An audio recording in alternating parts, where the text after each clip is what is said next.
The iPhone 5S is faster, it's got a better camera and a pretty awesome fingerprint reader, but it kinda looks the same as the iPhone 5. So let's go to see if those upgrades are enough to keep Apple in the smartphone game. Today's video is made possible by Squarespace. What is going on, tech peoples? Jonathan here with TLD. Hope you guys are doing well. I am back with my full review of Apple's latest flagship for 2013, the iPhone 5S. Now, I've gotten a chance to use it for around 2 weeks now, so I feel comfortable bringing you my thoughts and insight on it. And believe it or not, that's actually after using pretty much nothing but Android for the better part of around a year. And that ranged from the Galaxy Note 2 to the Nexus 4 to the HTC One to the Galaxy S4, even threw a little Windows action in there with the Lumia 1020, and then more recently the Moto X, and I actually just got the monstrous Galaxy Note 3 in-house. So thumbs up if you guys are excited to see comparisons on pretty much every one of those smartphones against the iPhone 5S. Now, needless to say, after using all those phones, it was a little bit difficult going back to a 4-inch display on the iPhone because for me personally, my ideal screen size on a smartphone is between 4.7 and 5 inches. But at the same time, you gotta realize not everybody wants or even needs a huge display on their smartphone. The beauty of being a consumer is that we have choice. So you choose what suits you best. Not what somebody else says is best, but what is most comfortable to you and what suits you the best. So if you happen to like the 4-inch display and the form factor of the iPhone, then awesome. I am here to bring you a balanced perspective and review on it, but alternatively, if you absolutely cannot use a screen that small, then that's cool, brother or sister. There are plenty of other fantastic options out there. Now, regardless of size or pixel density, the display on the iPhone 5S is still one of the best looking smartphone displays on the market. So like I said, it sizes in at 4 inches diagonally with a resolution of 1136 by 640, exactly the same as the iPhone 5. So it's not as pixel dense as something like the Galaxy S4 or HTC One, but in terms of brightness, viewing angles, and overall color accuracy, it still looks absolutely killer. Now, aside from the fingerprint reader Touch ID home button on the front and the dual LED flash on the back, which I will cover shortly, the iPhone 5S looks exactly the same as the iPhone 5. And that ranges from the dimensions to the button placement to the actual lightness and weight of the phone, but we do actually see 2 new colors on the iPhone 5S. The first of which being Space Gray, which actually replaces slate. It's more of a graphite color. And as goofy of a name as it is actually my favorite color right now with the iPhone 5S lineup. Next is the highly sought after gold model, which is extremely hard to find at the moment. And last but not least, the classic silver and white that we saw on the iPhone 5. Now, there were rumors at the possibility of a 128GB iPhone 5S, but those were put to rest as the current lineup stands at 16, 32, and 64GB. And that's gonna run you, give or take at the time of this video, $199, $299, or $399 respectively with a new 2-year US contract. But if you are interested in unlocked pricing and availability, I will have those links down below. Now for me, there are 3 major points in what separate the iPhone 5S, not only against the iPhone 5 and 5C, but also the iPhone 4S and obviously those before that. And those are the fingerprint reader, or the Touch ID sensor as Apple has dubbed it, the A7 processor, and last but not least, the camera. Now, before I continue and someone freaks out and tries to chuck their big gulp through their screen at my face, I do want to state that Apple did not invent the fingerprint reader technology. We actually saw a fingerprint reader on the Motorola Atrix a couple years back. It wasn't adopted so well, but it was there first. Apple actually paid a hefty amount of Benjamins to the company Authentech, who have perfected the fingerprint technology, so then Apple could then implement it into the iPhone 5S, which they have, and they've done it well. So what it is a super high resolution touch capacitive sensor that can store up to 5 different fingerprints. So whether that's multiple fingers, both your thumbs, your girlfriend, your wife, your kids, you can store up to 5 different fingerprints. Setup was relatively easy. It only takes about a minute or 2. And once you're up and going, it offers 360-degree readability. So it doesn't matter which way your finger's facing, it's gonna unlock it. I will say though, one gripe that I had is even with the Touch ID unlock in place, it still has the slide to unlock option. So by instinct, for the first couple weeks for me, I kept wanting to slide to unlock, there would be my password screen, and I wasn't quite used to the Touch ID just yet. Now, I have since gotten used to it and it's become more instinctive to just unlock it with my thumb instead of sliding to unlock, but I do wish Apple would give you an option to not have that text there at all, or at the very least make it less prominent. So as far as my thoughts after using it for a couple weeks, it is obviously faster than entering a password or even sliding to unlock, and it is super awesome not having to enter your password for an iTunes or App Store purchase, but it's definitely one of those things where if you use it and you get used to it and then go back to a phone without it, then you'll miss it. But if you happen to not have it on your phone, it's definitely more of a luxury kind of feature and not something that you absolutely have to have or a reason to upgrade. The next major point is the A7 processor, and this is the perfect example of why specs, why cores, why gigahertz mean absolutely zero unless the performance is there, the efficiency, and overall the software optimization is there to back it up, because on paper you'd probably laugh at the specs of the iPhone 5S. It's rocking a dual-core 1.3 gigahertz processor with a whopping 1 gig of RAM. It does, however, have a quad-core GPU, but if you stack it up against most smartphones, you would think that the iPhone 5S would get eaten alive. But the fact of the matter is, though, it is insanely fast. It's actually nearly twice as fast as the iPhone 5, so it absolutely flies. There is no lag, it doesn't slow down, it absolutely tears through games. Now, it's a shame that there's not a bigger display with a higher resolution to take advantage of those graphics,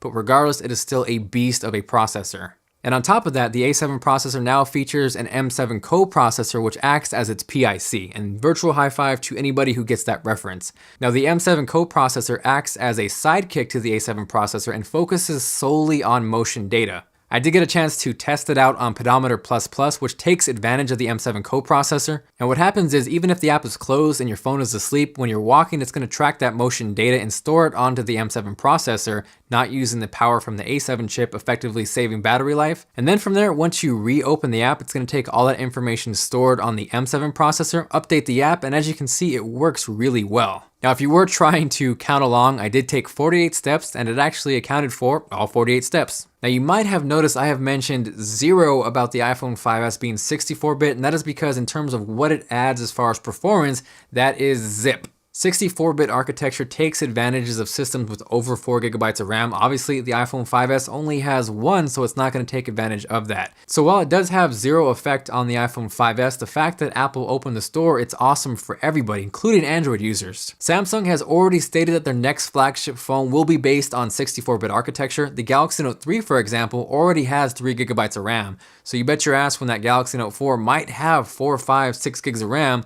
With Apple opening that door, everybody wins. So again, it is very important in terms of opening that door for the smartphone market, but it should not be a reason of why you buy the iPhone 5S. So the last major feature on the iPhone 5S is the camera, and like I talked about on my top 5 iPhone 5S features video, megapixels do not equal quality. The iPhone 5S is still 8 megapixels, but they increased the sensor size and they also increased the pixel size, much like we saw on the HTC One. So the megapixels on the iPhone 5S now sized in at 1.5 microns. For reference, the HTC One sizes in at 2 microns, whereas most smartphones are around 1. They also widened up the aperture to an f-stop of 2.2, which is going to help you get that blurred out, shallow depth of field look, and all that is ultimately going to help out with low light performance. So here's an example of the iPhone 5 right next to the iPhone 5S, and you can see the iPhone 5S does a much better job with low light pictures. Also new is True Tone Flash, which is 2 separate LED flashes. One is white, one is amber, and it'll actually gauge the lighting environment you're in to not only adjust the flash intensity, but also the color temperature to give you the most accurate and neutral skin tone. Now, I personally don't use flash all that often on a smartphone, but if you happen to use it a lot, this does make a huge difference. This is actually my buddy Frankie over at his baby shower this past weekend. Him and his wife Alicia are expecting their brand new baby girl Aurora later this month. So of course, congratulations from TLD. There is also now burst mode, so the iPhone 5S will shoot 10 frames per second for basically as long as you hold it. And what it'll do after the fact is actually put all those pictures in a collection, in a group. That way your photo gallery isn't bombarded by 8 million photos. It'll kind of automatically select what it thinks your favorites will be, and of course you can go within that and manually choose your favorite pictures from those shots. You of course also do get a 1.2 megapixel 720p FaceTime HD camera on the front. Nothing is really new there. And then jumping back to the rear camera for video, probably my favorite feature of the iPhone 5S in terms of the camera is slow motion video. So what it does is shoot 120 frames per second at 720p, and if you were to think about it in terms of a 30 frames per second project, you could actually slow that down to a quarter speed and not lose any frames. With that said, like I talked about in my iPhone 5S unboxing, this was some of the most fun I've had testing out a feature on a new phone, and what I mean by that is just watch.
yeah, thumbs up if you guys enjoyed that. And lastly, the iPhone 5S also does shoot 1080p video, and here is a quick sample so you guys can see how that looks. So this is a 1080p rear-facing camera test. We got Melody hanging out, and up comes Big Mac. Big Mac goes crazy for his basketball. What is up, dude? Melody, say hi again. Go get it! And Melody's getting a little jealous, so it's been a quick little test of how it looks. Let's go ahead and jump back into the review. Now, in terms of battery life, that was one of the areas with the iPhone 5S that I found myself disappointed with. And not to say that it was bad or terrible by any means, it just really wasn't any better than the iPhone 5. So as much as the processor has advanced, the battery really hasn't jumped at all.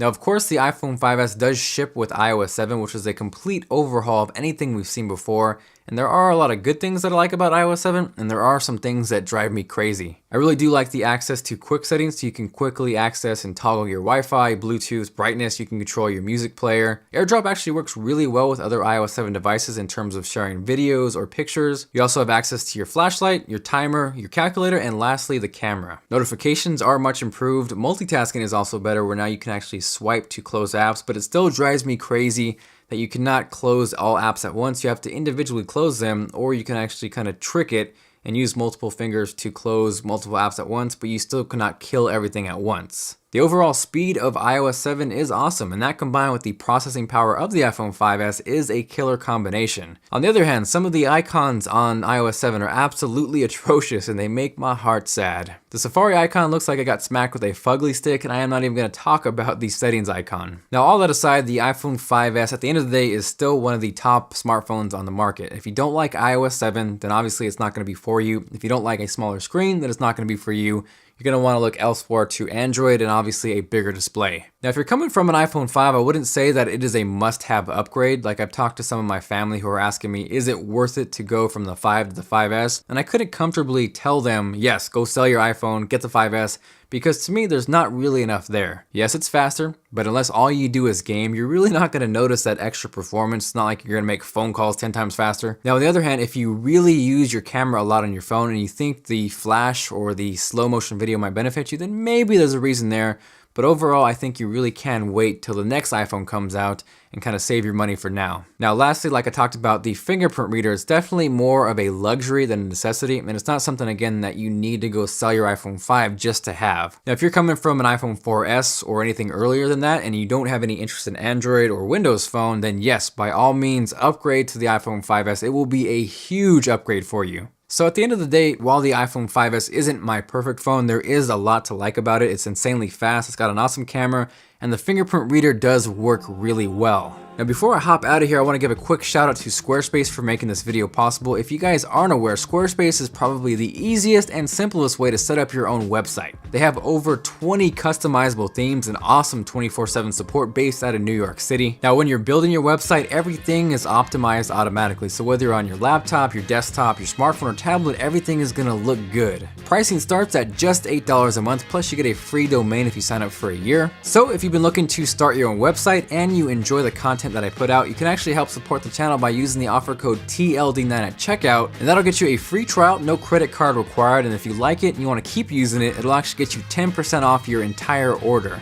So aside from that, thank you guys very much for watching. Hopefully you enjoyed the video. If you did and you are feeling like being awesome, make sure to go TLD style on that like button. Of course, it is much appreciated, and in return, I will throw a virtual high five at your face. Now, if you guys have any questions on the iPhone 5S or tech in general, definitely drop me a line down below. I do try to reply to as many YouTube comments as possible, but the absolute best way to get a hold of me is on Twitter, Google+, and Facebook. Those links will all be down below. If you have not subscribed, go ahead and click right here to do so. That way you don't miss out on any future tech content. There is so much stuff coming out. Again, this is Jonathan with TLD, and I will see you guys later. Go. Ready?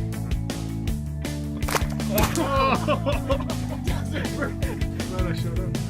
So tell me when you're ready. You're recording. Go.